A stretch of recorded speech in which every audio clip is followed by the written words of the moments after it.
నమస్తే సార్. నమస్తే అండి. సార్ ఎలా ఉండబోతుందంటే 2024లో 2020 బ్రహ్మాండంగా ఉండబోతుంది, దానికి తిరుగులేదు. అంటే ఒకవైపు 2-3 పార్టీలు కలిసి వస్తున్నాయి కదా, జనసేన మూడు కాదు ఇంకా చాలా వచ్చినా, ఇంకా ఏమన్నా కలుపుకొని వచ్చినా సీఎం మాత్రం జగన్ గారే. దాని వచ్చిన నమ్మకం అంటే ఆయన చేస్తున్నాడు, పేదల పెన్నిది పేదలకు బ్రహ్మాండంగా చేస్తున్నాడు. పేదల్ని పట్టించుకునే నాయకుడు ఇంతవరకు లేరు, ఇప్పుడు బ్రహ్మాండంగా చేస్తున్నాడు.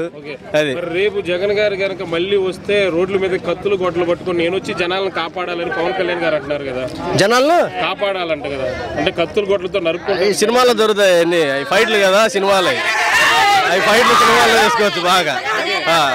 ఫైట్లు తీస్తారు కదా సినిమాలు మాత్రం బాగా ఎన్ని గొడ్డళ్ళు నరుక్కుండే ఎన్ని సినిమాలు అనమాట.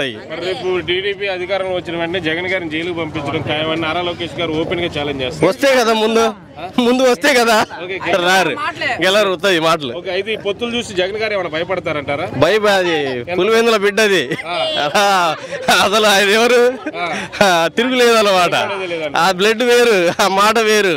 చెప్పిన మాట మాత్రం నెరవేర్చే నాయకుడు ఆయన, ఏదైతే చెప్పాడో చేసే నాయకుడు ఆయన. మరి రేపు వీటికంటే ఎక్కువ పథకాలు ఇస్తా అంటున్నారు కదా చంద్రబాబు గారు.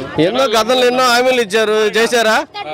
గతంలో ఎన్నో చేసి చెప్పారు, 60 హామీలు ఎన్నో ఇచ్చారు. మహిళలకు ఉచిత బస్సులు, 3 గ్యాస్ సిలిండర్లు ఇవన్నీ ఇస్తున్నారు. అవన్నీ 2019లో పసుపు కుంకుమ అని ఏదో షో చేశారు చూడు లాస్ట్ లో, అట్ట చేస్తే కుదరదు. ఇవన్నీ అయ్యా ఆ రోజు ఎట్ట అయిందో ఇప్పుడు అంతే అయింది, అంతే. నమ్మేది లేదు.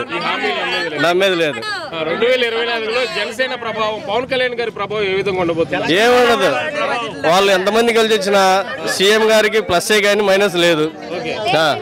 ప్లస్సే, ఆయనకు ప్లస్సే, మైనస్ లేదు. ఈయనకు పడే ఓట్లు ఈయనకు పడుతూనే ఉంటాయి, దాంట్లో తిరుగులేదు.